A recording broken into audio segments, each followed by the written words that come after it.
नमस्कार प्यारे बच्चों, आपका स्वागत है उत्तर प्रदेश के नंबर 1 विश्वसनीय channel UP board Hindi medium पर। मैं हूं आपका हिंदी का शिक्षक ऋषि द्विवेदी और आज हम पढ़ने वाले हैं बहुत इंपॉर्टेंट टॉपिक हिंदी गद्य के विकास इतिहास के 50 इंपॉर्टेंट क्वेश्चन। ये इतने इंपॉर्टेंट क्यों हैं? तो बेटा 20 क्वेश्चन एमसीक्यू के आपके पेपर में आते हैं, यहीं से आते हैं। इन 50 में आपको वो सारे क्वेश्चन मिलेंगे जो पेपर में आएंगे। तो सभी लोग कमर की पेटी बांध लें और तैयार हो जाएं इस उड़ान के लिए। 50 इंपॉर्टेंट क्वेश्चन जो आपको देंगे 20 के 20 नंबर। सभी लोग जो नए हैं चैनल को सब्सक्राइब करेंगे, सेशन को लाइक करेंगे और शेयर करेंगे। तो पहला क्वेश्चन आपके सामने आएगा, उसके पहले हम एक टाइमर की व्यवस्था करेंगे जिससे एक तय समय में हम हर एक प्रश्न का उत्तर प्राप्त कर सकें। ठीक है, तो जल्दी से सभी लोग तैयार हो जाइए। 2024 बोर्ड परीक्षा में जो भी प्रतिभाग करने जा रहे हैं उनके लिए यह खजाना है।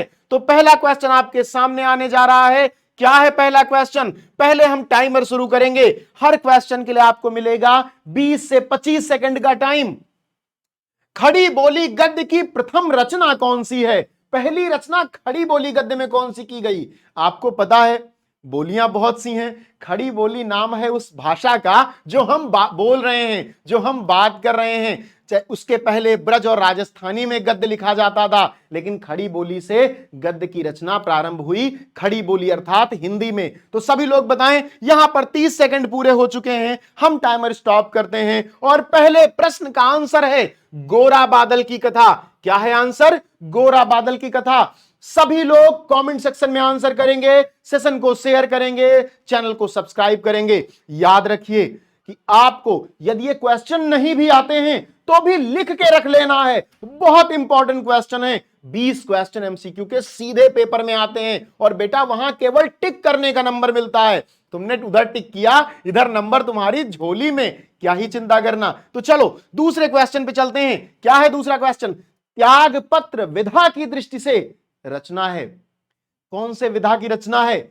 विभिन्न विधाएं होती हैं ना, कहानी, उपन्यास, रेखाचित्र, नाटक, संस्मरण, निबंध, तमाम विधाएं होती हैं। उन विधाओं में जो त्यागपत्र रचना है किस विधा की है? आपका टाइम शुरू होता है।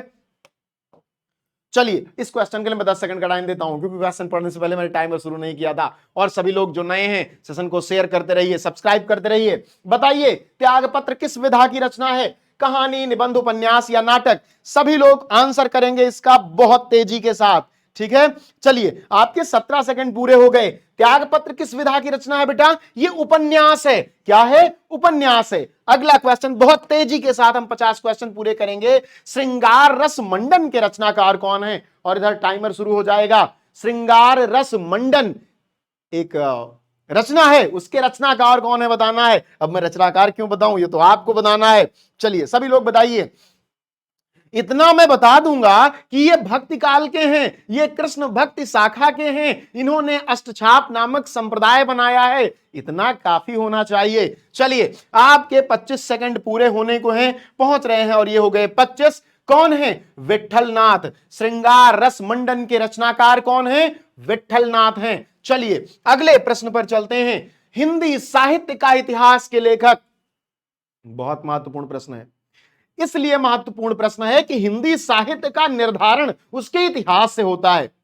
और ये जो लेखक भाई साहब हैं, ये न केवल इतिहासकार हैं बल्कि बड़े समीक्षक हैं हिंदी साहित्य के। इन्होंने हिंदी साहित्य को एक दिशा दी, एक पहचान दी, व्यवस्थित किया, उसे एक सुंदर आवरण में कसा। तो बताइए हजारी प्रसाद द्विवेदी, रामचंद्र शुक्ल, डॉक्टर रामकुमार वर्मा या डॉक्टर नगेंद्र? बताइए सभी लोग आंसर करेंगे। हिंदी साहित्य के इतिहास के रचनाकार लेखक कौन है? बहुत प्रसिद्ध हैं। चलिए 10 सेकंड का समय दे दूंगा क्योंकि पहले तो क्वेश्चन पढ़ ही चुका हूं। चलिए 10 सेकंड आपका पूरा होता है। कौन है? विश्व प्रसिद्ध आचार्य रामचंद्र शुक्ल। मैं इनको विश्व प्रसिद्ध क्यों कह रहा हूं? क्योंकि ये विश्व प्रसिद्ध हैं। हिंदी साहित्य को यदि समझना है, मैं आपको बताऊं तो जो सबसे बड़ा एग्जाम किसी भाषा का, किसी विषय का होता है भारत में यूजीसी द्वारा, नेट और जेआरएफ, इनको नहीं पढ़ो तो हिंदी में हो ही ना कुछ, क्योंकि यही उसमें छाए हुए हैं। अगला प्रश्न आपका और टाइमर शुरू कर दूं।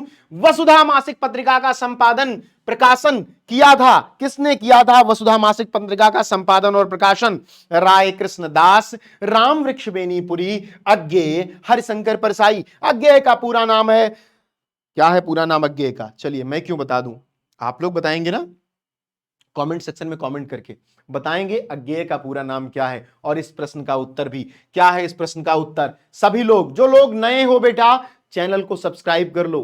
क्वालिटी के लिए, व्यवस्थित विषयों की जानकारी के लिए, पढ़ाई के लिए, और शेयर कर दो, क्योंकि शिक्षा को जितना आगे बढ़ाया जाए, शिक्षा उतना ज्यादा लाभ करती है। चलिए 30 सेकंड पूरे होने को हैं और हमारा उत्तर हमें मिल गया है हरिशंकर परसाई के रूप में। क्या है उत्तर? हरिशंकर परसाई। अगला प्रश्न क्या है हमारा? हंस नामक पत्रिका के संपादक कौन है? हंस पत्रिका के संपादक सभी लोग बताएंगे। महावीर प्रसाद द्विवेदी, बालकृष्ण भट्ट, भारतेंदु हरिश्चंद्र, मुंशी प्रेमचंद। हंस पत्रिका के संपादक इसमें से कौन है? देखिए समय समय पर हंस पत्रिका के संपादक बदलते रहे, लेकिन इसमें से कौन है ये आपको बताना है।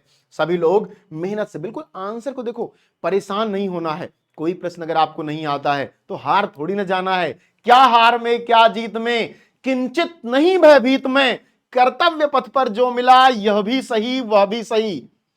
मैं हार मानूंगा नहीं, लड़ते रहना है। क्वेश्चन नहीं आ रहा है, तुक्का मारो, लिख लो, पढ़ लो। अभी परीक्षा थोड़ी ना हो रही, अभी तो ज्ञान का प्रवाह आप तक पहुंच रहा है, तो इस ज्ञान के प्रवाह को समेट लो। यहां सही नहीं होगा लेकिन परीक्षा में जरूर सही होगा, अगर ये 50 क्वेश्चन आप करके जा रहे हैं तो। ठीक है, तो सभी लोग सेशन को शेयर करें, चैनल को सब्सक्राइब करते रहें। हंस पत्रिका के संपादक कौन है? हमारा समय पूरा हुआ, उत्तर है मुंशी प्रेमचंद। अगला प्रश्न क्या है? अगला प्रश्न है दिनकर के पत्र का प्रकाशन वर्ष क्या है? दिनकर ने जो पत्र लिखे उसका प्रकाशन वर्ष क्या है? 1970, 77 या 81 या फिर 91? बताइए, सभी लोग आंसर करें। आपके पास है 25 सेकंड का समय और आपको उत्तर देना है इस प्रश्न का।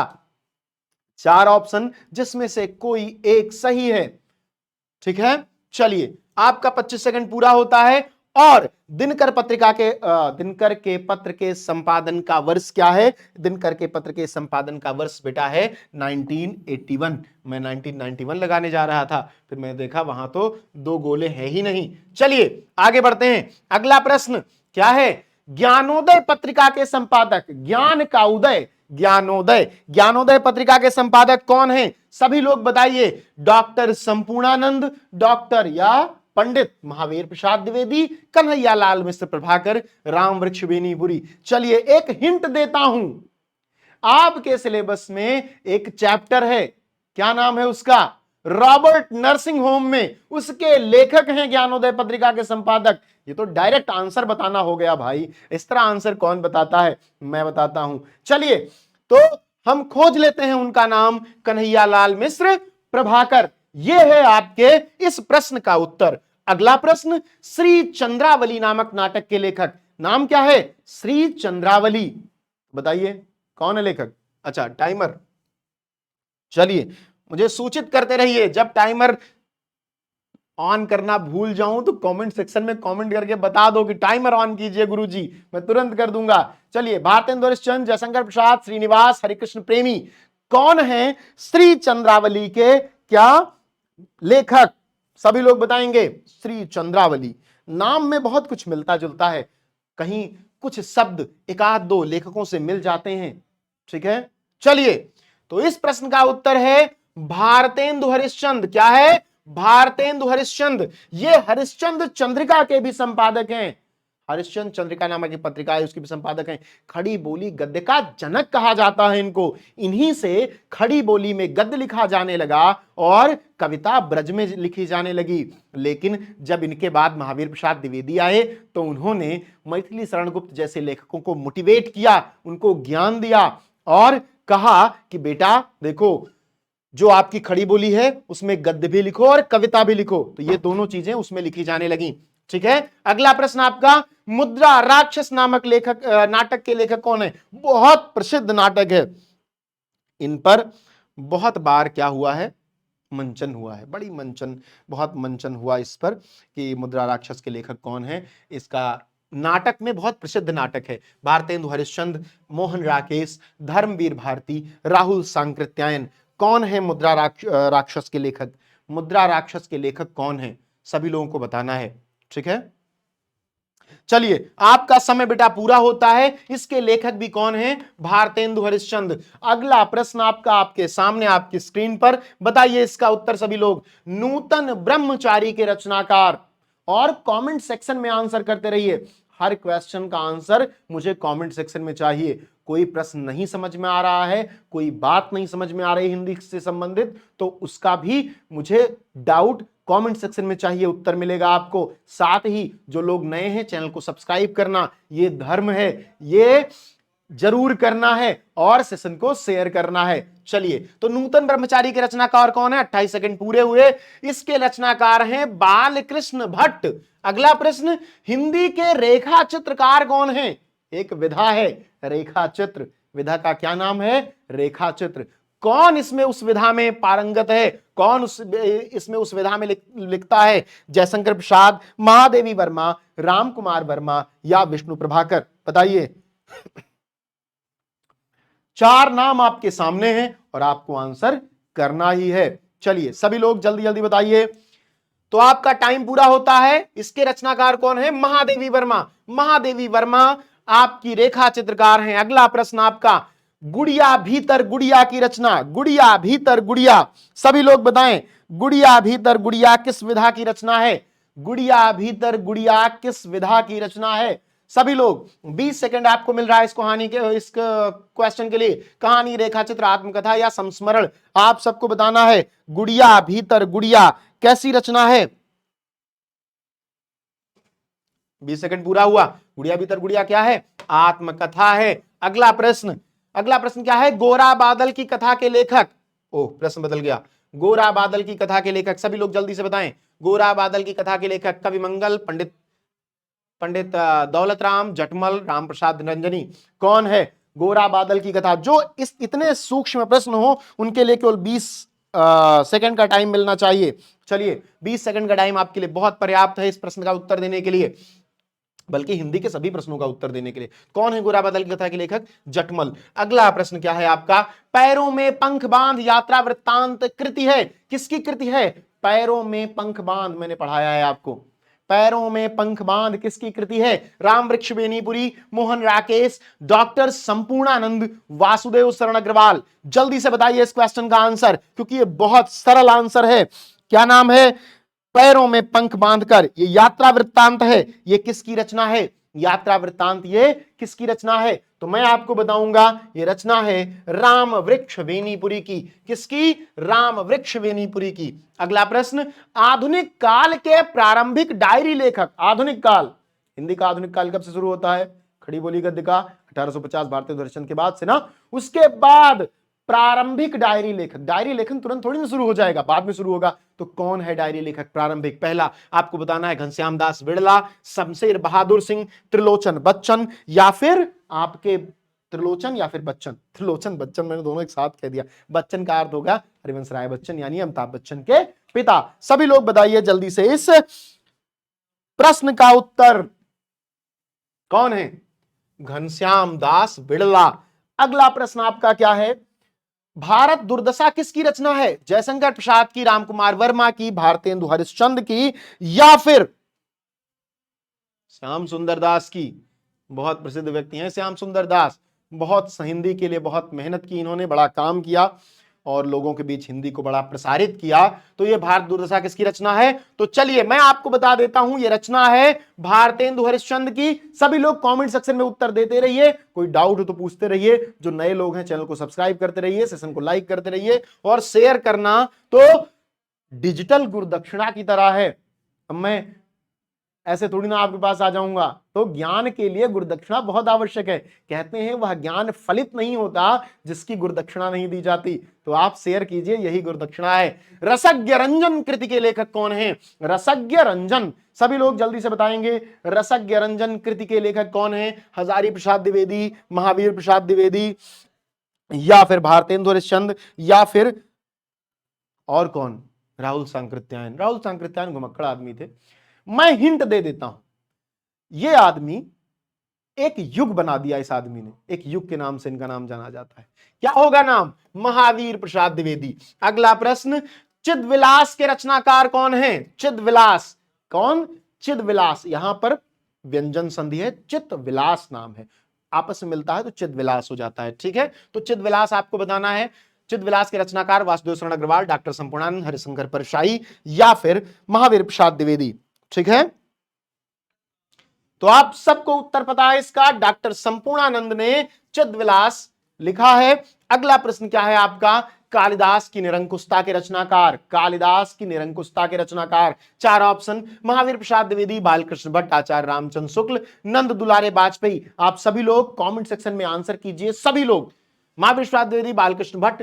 कालिदास की निरंकुशता पर बात हो रही है, संस्कृत का बहुत बड़ा लेखक। कहते हैं एक बार सभा हुई लोगों की, तो कहा गया कौन बड़ा लेखक है, तो वहां पर जब नाम गिना जाने लगा तो पहले ऐसे गिना जाता था, तो कालिदास का नाम यहां पे गिना गया। अब इस उंगली पर गिनने के लिए किसी का नाम ही नहीं था, कोई इतना महान था ही नहीं, तो इस उंगली का नाम हो गया अनामिका, जो आज तक है। ठीक है, चलिए, तो कालिदास की निरंकुशता लिखा महावीर प्रसाद द्विवेदी ने। बहुत बड़े ज्ञानी, बहुत प्रसिद्ध व्यक्ति। गद्य विधा की दृष्टि से ओलगा से गंगा है। कौन से विधा की रचना है ओलगा से गंगा? नाम से प्रसिद्ध है। वोल्गा कहां की नदी है? रूस की, और गंगा भारत की। इसके बीच की बात हो रही है, तो क्या होगा बीच की बात में, ये आप खुद ही शोध करके निकाल लीजिए। बहुत बढ़िया है। ठीक है, ओलगा से गंगा, ओलगा से गंगा। ठीक है, ओलगा से गंगा क्या है? वोल्गा से गंगा जो है वो संस्मरण है। क्या है? संस्मरण है। किसका? राहुल सांकृत्यायन का। चलिए अगले प्रश्न पर चलते हैं। वर्ण रत्नाकर के रचनाकार कौन है? वर्ण रत्नाकर, वर्ण रत्नाकर के रचनाकार कौन है? और ये सारे प्रश्न जो बेटा आपके हैं, ये सब प्रीवियस ईयर के प्रश्न है, और ये रिपीट होते रहते हैं, दो दो बार रिपीट होते हैं, चार चार बार रिपीट होते हैं। तो ये सब बहुत महत्वपूर्ण प्रश्न है। मथुरानाथ शुक्ल, राम प्रसाद निरंजनी, दौलत राम या ज्योतिरीश्वर, कौन है वर्ण रत्नाकर का रचनाकार? सभी लोग बताइए। चलिए, इसका सही उत्तर डी है, ज्योतिरीश्वर। अगला प्रश्न आपके सामने है। सरदार पूर्ण सिंह किस युग के लेखक थे? सरदार पूर्ण सिंह का नाटक एक है, आप निबंध है आपके सिलेबस में, बताइए किस युग के? अच्छा, 11 में है। चलिए, तो ये 11 वालों के लिए बहुत प्रासंगिक है, क्योंकि सेम सिलेबस दोनों जगह का है इतिहास का। तो आप लोग बताएंगे कि कौन सा प्रश्न, सरदार पूर्ण सिंह किस युग के लेखक हैं? भारतेंदु युग, द्विवेदी युग, छायावादी युग या प्रगतिवादी युग? तो ये रचनाकार कब के हैं? द्विवेदी युग के रचनाकार हैं। अगला प्रश्न आपके सामने है। डॉक्टर हजारी प्रसाद द्विवेदी की रचना कौन सी है? किसकी? डॉक्टर हजारी प्रसाद द्विवेदी की। चिंतामणि, कुटज, पंच परमेश्वर या चंद्रकांता? मैं बता दूं, एक पुष्प का नाम है जो हिमालय पे पाया जाता है, और उसके बारे में लिखा है। इसे क्या कहते हैं? ललित निबंध विधा कहते हैं। और ये कौन है? हजारी प्रसाद द्विवेदी का निबंध, ललित निबंध कुटज। ठीक है, अगला प्रश्न। वासुदेव शरण अग्रवाल की रचना अंतराल, तट की खोज, त्रिशंकु या वाग्धारा? क्या है रचना वासुदेव शरण अग्रवाल की? अच्छे लेखक हैं वासुदेव शरण अग्रवाल। आपके पाठ में लेखक है, एक पाठ है राष्ट्र का स्वरूप निबंध। राष्ट्र कैसे बनता है, क्या मूल्य है राष्ट्र के, एक नागरिक को राष्ट्र के प्रति कैसे समर्पित होना चाहिए, एक भूमि राष्ट्र कैसे बनती है, एक पूरा संस्कृति जो होती है वो राष्ट्र को कैसे निर्मित करती है, ये सारी बातें राष्ट्र के स्वरूप में है। केवल क्लास के विद्यार्थियों को नहीं, सबको पढ़ना चाहिए। वे जान पाएंगे कि एक राष्ट्र में किन कमियों की वजह से इतने उन्माद, इतनी लड़ाइयां होती हैं। आपका प्रश्न है वासुदेव शरण अग्रवाल की रचना, उत्तर है वाग्धारा। अगला प्रश्न क्या है? अगला प्रश्न है संस्मरण विधा की रचना क्या है? दीप जले, शंख बजे, अरे ये यावर रहेगा याद, बाजे पायलिया, तब की बात और थी। इसमें संस्मरण विधा की रचना कौन सी है? सभी लोग बताएंगे। ठीक है, सभी लोग बताएंगे संस्मरण विधा की रचना कौन सी है। तो इसका उत्तर क्या होगा बेटा? ए, बी या सी या डी? तो दीप जले शंख बजे, ये क्या है? संस्मरण विधा की रचना है। अरे यावर रहेगा याद, यात्रा वृत्तांत है। आलोचनात्मक कृति, कालिदास की लालित्य योजना। देखो, दो व्यक्ति बहुत महत्वपूर्ण है, दोनों द्विवेदी हैं, तीसरा मैं द्विवेदी हूं, तीन लोगों के अलावा चौथा द्विवेदी हिंदी में कोई नहीं है। ठीक है, तो आलोचनात्मक कृति कालिदास की लालित्य योजना, पहले आदमी ने कालिदास पर कुछ लिखा था, दूसरा द्विवेदी ये है जिसने कालिदास पे कुछ लिखा, ठीक है। तीसरा मैं लिखूंगा लेकिन अभी समय लगेगा। तो इसका उत्तर क्या होगा? डॉक्टर हजारी प्रसाद द्विवेदी। हिंदी साहित्य में द्विवेदियों का भौकाल है, तो ये आप लोग भी मानिए और चैनल को सब्सक्राइब करते रहिए, सेशन को शेयर करते रहिए। उत्तर कमेंट सेक्शन में सभी लोग करेंगे, ठीक है। अगला प्रश्न, डॉक्टर श्याम सुंदर दास द्वारा लिखित मेरी कहानी हिंदी गद्य की कौन सी विधा है? अब यहां पर वैसे कहानी लिखा है तो आपको लगेगा कि कहानी विधा होगी, लेकिन उत्तर खोजिए और आंसर दीजिए। क्या है? आत्मकथा, जीवनी, संस्मरण या कहानी? कौन सी विधा है? यदि मेरी कहानी लिखी जा रही है और किसी व्यक्ति के द्वारा स्वयं यह कहा जा रहा है कि यह मेरी कहानी है, तो ये तो उसकी आत्मकथा हो गई ना भाई। तो सोचना क्या, आंसर कर दो, आत्मकथा है। अगला प्रश्न, वारिस कहानी संग्रह बहुत महत्वपूर्ण कहानी संग्रह है। मैंने जब कहानियां पढ़ना शुरू किया तो सबसे पहले इस कहानी संग्रह को पढ़ा। किसका है? कन्हैयालाल मिश्र प्रभाकर का, प्रोफेसर जी सुंदर रेड्डी का, मोहन राकेश का या फिर अज्ञेय का? सभी लोग बताएंगे किसका यह कहानी संग्रह है। बहुत प्रसिद्ध लेखक हैं, आपको बताऊं तो नई कहानी आंदोलन था उसके बहुत बड़े झंडा बरदार, और इनका एक बहुत प्रसिद्ध नाटक है जिसमें नायिका कहती है कि मां मैंने भावना से भावना का वर्ण किया है। बड़ा सुंदर नाटक है। नाटक का नाम है आषाढ़ का एक दिन और लेखक का नाम है मोहन राकेश। कहां है? खोज लो, सी वाला ऑप्शन सही है। चलो अगला प्रश्न, हरिशंकर परसाई की रचना कल्पवृक्ष, तब की बात और थी, धरती के फूल या फिर मेरे विचार, इन चारों में हरिशंकर परसाई कौन सी रचना है? बड़े व्यंग्यकार हैं हरिशंकर परसाई और साथ ही बहुत मतलब एक अलग टाइप का व्यंग लिखते हैं, धर्म पर, संस्कृति पर, व्यक्ति पर, राजनीति पर। उनसे अच्छा कोई व्यंगकार आज तक नहीं हुआ। तो क्या है इनकी रचना? तब की बात और थी। अगला प्रश्न क्या है बेटा? भूले बिसरे चेहरे रेखा चित्र के रचयिता कन्हैयालाल मिश्र प्रभाकर, अमृत राय, महावीर प्रसाद द्विवेदी, राजेंद्र यादव। सभी लोग सारे ऑप्शन पढ़ो, विचार करो क्या हो सकता है। यदि आता है तो तुरंत ऑप्शन टिक करो, तुरंत कमेंट सेक्शन में आंसर करो। यदि नहीं आता तो सोचो क्या हो सकता है, ठीक है। सभी लोग, कन्हैयालाल मिश्र प्रभाकर, अमृत राय, महावीर प्रसाद द्विवेदी, राजेंद्र यादव। तो भूले बिसरे चेहरे किसकी रचना है? कन्हैयालाल मिश्र प्रभाकर की रचना है। अगला प्रश्न क्या है आपका? अगला प्रश्न आपका है परीक्षा गुरु के लेखक। परीक्षा गुरु हिंदी साहित्य का प्रथम उपन्यास है बेटा, हिंदी साहित्य का प्रथम उपन्यास है परीक्षा गुरु। तो इसके लेखक कौन होंगे आपको बताना है। आप सभी लोग ऑप्शन देख लीजिए, हजारी प्रसाद द्विवेदी, सदल मिश्र, लक्ष्मण सिंह और लाला श्रीनिवास दास। चार ऑप्शन आपके पास, और इन चार ऑप्शनों में सही क्या है? लाला श्रीनिवास दास, क्योंकि ये बहुत प्रसिद्ध क्वेश्चन है तो इस पर तो विचार करना ही नहीं है, टिक कर देना है बस। भाषा और आधुनिकता के लेखक, ये तो चैप्टर ही है भाई। डॉक्टर हजारी प्रसाद द्विवेदी, डॉक्टर वासुदेव शरण Agarwal, doctor APJ Abdul Kalam, professor जी सुंदर रेड्डी। ये तो चैप्टर ही है। एक आदमी जो दक्षिण भारत का है, जिसे मलयालम, कन्नड़ा, तमिल, तेलुगु भाषाएं आती हैं, जिसने हिंदी पढ़ी, और जब मॉडर्नाइजेशन की बात आई, भाषा को आधुनिक बनाने की बात आई, हिंदी को आधुनिक बनाने की बात आई, तो प्रोफेसर जी सुंदर रेड्डी, उस दक्षिण भारतीय भाषा वैज्ञानिक की बात सबने सुनी, प्रोफेसर जी सुंदर रेड्डी, ठीक है। अगला प्रश्न, शेखर एक जीवनी के लेखक। बहुत प्रसिद्ध पुस्तक है शेखर एक जीवनी, प्रेम की पुस्तक है। कुछ लोग आत्मकथा मानते हैं, कुछ लोग सामान्य उपन्यास मानते हैं, लेकिन बहुत सुंदर किताब है। एक मतलब जिसे प्रेम पसंद हो, जिसे प्रेम प्रसंग पसंद हो, उसे इसे पढ़ना चाहिए। जीवन का भी बहुत अच्छा ज्ञान इसमें बताया गया है। तो शेखर एक जीवनी किसकी रचना है? शेखर एक जीवनी रचना है सच्चिदानंद हीरानंद बादशाह अज्ञेय की।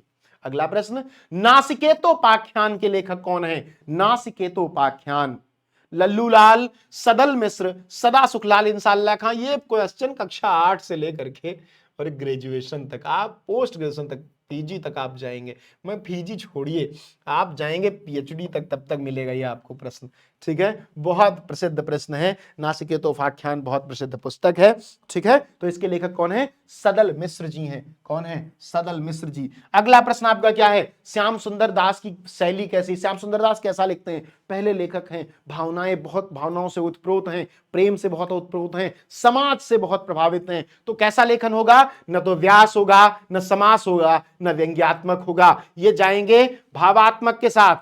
सभी लोग कमेंट करेंगे आंसर के लिए और सभी लोग सेशन को शेयर करेंगे। जो लोग नए हैं चैनल को सब्सक्राइब करते रहिए, बहुत आवश्यक है, जिससे इस प्रकार के जितने भी महत्वपूर्ण जानकारियां हैं परीक्षा को लेकर आपको मिलती रहें। कितना आसान है कि आपको ये जानकारी एक साथ मिल जा रही है, इसका प्रयोग आप टॉपर बनने के लिए कर सकते हैं। तो चलिए सभी लोग सेशन को शेयर कीजिए। प्रश्न अगला पढ़िए। किसके गद्य में करुण संवेदना की प्रधानता है? करुण संवेदना मतलब दर्द, दुख। हे खग मृग हे मधुकर श्रेणी, तुम देखी सीता मृगनयनी, सीता मृगनयनी, दुख। तो कैसी करुणा है, करुण रस की प्रधानता है। माखनलाल चतुर्वेदी, जयशंकर प्रसाद, पांडे बेचन शर्मा, युग महादेवी वर्मा। एक लेखिका है, लिखती है, मैं नीर भरी दुख की बदली। मैं क्या हूं? मैं एक बदली हूं, एक बादल हूं जो नीर से भरा हुआ है। अगर मैं स्त्री हूं तो मैं आंसुओं से भरी हूं, मेरे जीवन में बड़ा दुख है। कौन है वो? महादेवी वर्मा। चलिए अगला प्रश्न। मोहन राकेश की रचना नहीं है, नहीं है, ठीक है, मोहन राकेश की रचना नहीं है। बताइए सभी लोग, मोहन राकेश की रचना नहीं है। लहरों के राजहंस, बकलम खुद, तट की खोज या समय सारथी, कौन सी रचना मोहन राकेश की नहीं है? आप सबको बताना है। जिन्हें नहीं आता है वो तुक्का मार दो, आंसर करना है, ठीक है, आंसर करने से चूकना नहीं है, ठीक है, आंसर करने से चूकना नहीं है। तो कौन सी रचना उनकी नहीं है? तट की खोज। क्या? तट की खोज उनकी रचना नहीं है, तट की खोज उनकी रचना नहीं है। अगला प्रश्न क्या है आपका? शिकायत मुझे भी है, ये जो निबंध संग्रह है आपका, निबंध संग्रह, निबंध संग्रह शिकायत मुझे भी है, किसका है? धर्मवीर भारती, सच्चिदानंद हीरानंद वात्स्यायन नग्ये, कन्हैया लाल मिश्र प्रभाकर या कोई और? किसकी रचना है ये? आप सभी लोगों को बताना है। सभी लोग आंसर कीजिए इसका। मुझे, शिकायत मुझे भी है, कितना सुंदर टाइटल है इसका, शिकायत मुझे भी है। ये किसकी रचना है? सभी लोगों को बताना है, ठीक है। ये हरिशंकर परसाई की रचना है, एक आदमी जिसको सबसे शिकायत थी। मेरे एक दार्शनिक हैं और अरुण प्रकाश जी उनका नाम है, उनका उनका कहना है कि जो व्यंग्य है वह घृणा की प्रच्छन्न अभिव्यक्ति है। तो ये बात भी अपने दिमाग में रखिए। ये व्यंग्यकार हैं, शिकायत मुझे भी है, इनका निबंध संग्रह है। अगला प्रश्न। आखिरी चट्टान की रचना, आखिरी चट्टान किस विधा की रचना है? आखिरी चट्टान किस विधा की रचना है आपको बताना है। संस्मरण, यात्रा, वृत्तांत, उपन्यास, कहानी। संस्मरण, यात्रा, वृत्तांत, उपन्यास, कहानी, किस विधा की रचना है आखिरी चट्टान? तो बेटा आखिरी चट्टान मतलब एक आदमी घूमने गया, उसे कहीं आखिरी चट्टान दिखी, मतलब उसके आगे नहीं जा पाया, तो उसने उसका नाम रख दिया आखिरी चट्टान। मैं लेखकों से इसलिए प्रभावित होता हूं कि उनके जो नाम के टाइटल इतने बेहतरीन होते हैं कि सुन करके मजा आ जाता है। आखिरी चट्टान, क्या सोचा होगा उसने। आलोचना साहित्य से संबंधित कृति कौन सी है? कौन सी ऐसी रचना है जो आलोचना साहित्य से संबंधित है? आलोचना मतलब एक रचना के विभिन्न आयामों को देखते हुए यह प्रमाणित करना कि यह रचना अपने विभिन्न मानदंडों पर खरी उतर रही है या नहीं। विचार प्रवाह, हिंदी साहित्य का आदिकाल, साहित्य सहचर, संदेश राशक। तो यह रचना कौन सी है? साहित्य सहचर। अगला प्रश्न आपका बेटा, 100 अजान एक सुजान, 100 अजान एक सुजान के लेखक कौन है?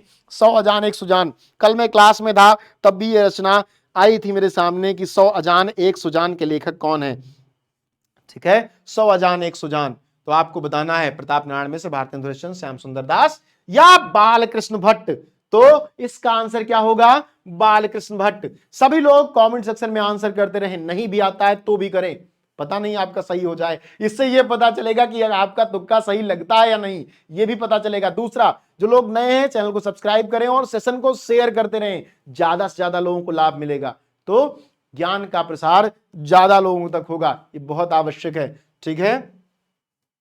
हरिश्चंद्र चंद्रिका पत्रिका के संपादक कौन है? हरिश्चंद्र चंद्रिका की बात तो मैंने अभी की थी, तो फिर इसमें क्या क्यों समय वेस्ट करना? कौन है इसके? तो एक ही आदमी हो सकता है जिसका नाम भारतेंदु हरिश्चंद्र हो। इसकी तो मैं भी बताया था हंस पत्रिका के संपादन के समय, ठीक है। प्रेमचंद का उपन्यास कौन सा है? तितली, कंकाल, त्यागपत्र, गोदान, कौन सा उपन्यास है उनका?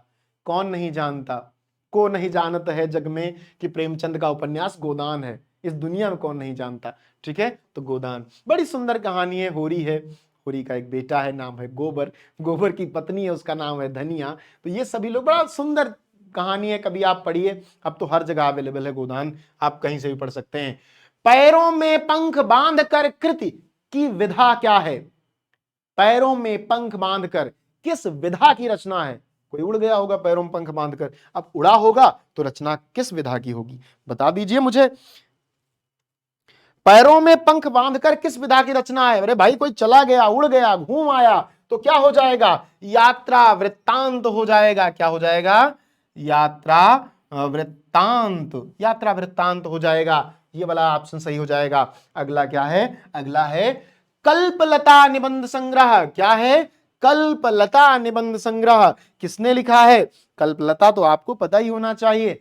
हमारा एक लेखक है जो बताता है कि राष्ट्र कैसे बनता है, जो भूमि, जन और संस्कृति के आधार पर राष्ट्र के बुनियादी मूल्यों को जांचता है और हमें बताता है कि क्यों वे मूल्य आवश्यक हैं। ऐसा कौन है? एक ही तो है, वासुदेव शरण अग्रवाल। पहला चैप्टर राष्ट्र का स्वरूप। चलिए अगला क्वेश्चन देखते हैं। कन्हैया लाल मिश्र प्रभाकर की बाजे पायलिया के घुंघरू। कितना सुंदर नाम है किताब का। आपके सामने एक किताब हो आपके हाथ में जिसपे किताब का नाम लिखा हो बाजे पायलिया के घुंघरू। कितना सुंदर नाम है। ये किस विधा की रचना है, ऐसा प्रश्न पूछा जा रहा है। और आपके पास संस्मरण, रेखा चित्र, ललित निबंध और लघु कथा है। एक बात मैं आपको बताना चाहूंगा जो बहुत बहुत महत्वपूर्ण है। वो बात यह है बेटा कि वो बात है कि जब आप किसी शब्द के बारे में सुनते हैं, बाजे पायलिया के घुंघरू, तो आपको पता चला पायल है, घुंघरू है। अगर किसी एक वस्तु के इर्द गिर्द एक रचना लिखी जाए, एक लेख लिखा जाए, तो उसे कहते हैं ललित निबंध। क्या कहते हैं? ललित निबंध। चलिए अगला प्रश्न। निम्नलिखित में से कौन सा हजारी प्रसाद द्विवेदी का उपन्यास नहीं है? बहुत उपन्यास नहीं लिखे हजारी प्रसाद द्विवेदी ने, लेकिन बहुत सुंदर लिखा। चारुचंद्र लेख, पुनर्नवाद, तट की खोज, अनाम दास का पोथा। एक नहीं है, ध्यान रहे। प्रश्न का उत्तर यहां से यूपीएससी तक के एग्जाम में जब ऑब्जेक्टिव क्वेश्चन आता है तो वहां पे लड़का बस इसी नहीं को इनको इग्नोर कर देता है। उसे पता लगता है कि पूछा गया कौन सा है, तो आप पहला ही मारोगे या दूसरा मारोगे या चौथा मार दोगे, जो नजर के सामने पहले आएगा। लेकिन यहां है नहीं है, तो आप, मैंने तो उत्तर ही बता दिया। यानी आप जाओगे तट की खोज के पास। किसके पास? तट की खोज के पास। आप तट की खोज के पास पहुंच जाओगे। अगला प्रश्न क्या है आपका? अगला प्रश्न है निम्नलिखित में से मेरे विचार कृति के लेखक कौन है? मेरे विचार कृति के लेखक कौन है? अब यहां पर उत्तर क्या है? प्रोफेसर जी सुंदर रेड्डी, कन्हैयालाल मिश्र प्रभाकर, सच्चिदानंद हीरानंद वात्स्यायन या फिर हरशंकर परसाई। तो किस पर आपको टिक करना है? मेरे विचार। कोई अपना विचार बता रहा है, बहुत योग्य होगा, भाषा पर बड़ी पकड़ होगी, भाषा वैज्ञानिक होगा, तो प्रोफेसर जी सुंदर रेड्डी होगा। ठीक है, ए वाला ऑप्शन सही है। अगला क्या है? बाण भट्ट की आत्मकथा। इसको क्या बताना? ये तो कितना सरल प्रश्न है, कितनी बार आया है, 10 बार रिपीट हुआ होगा। कहां पर? यूपी बोर्ड के एग्जाम में, आपके एग्जाम में, कि कौन है बाण भट्ट की आत्मकथा का लेखक। तो ये कौन है? ये हजारी प्रसाद द्विवेदी हैं। बेटा ये आपके सबसे महत्वपूर्ण 50 क्वेश्चन, इनको आप दिमाग में बिठा लीजिए, दिमाग की दीवालों पर नुकीले पेन से लिख लीजिए, कहीं भी चिपका लीजिए, कुछ भी कीजिए, ये आपके दिमाग में घुसने चाहिए। कैसे घुसेंगे मुझे नहीं पता, घुसाइए इसको, क्योंकि ये 20 के 20 नंबर आपको देके जाएंगे। और सेशन को शेयर कीजिए सभी के साथ, सारे सहपाठियों, सभी लोग पूरे भारत में जहां तक हिंदी की आवाज आप पहुंचाना चाहते हो। और साथ ही इसको टेस्ट देने के लिए जुड़िए टेलीग्राम ग्रुप पर। मिलते हैं नेक्स्ट क्लास में। बहुत बहुत धन्यवाद।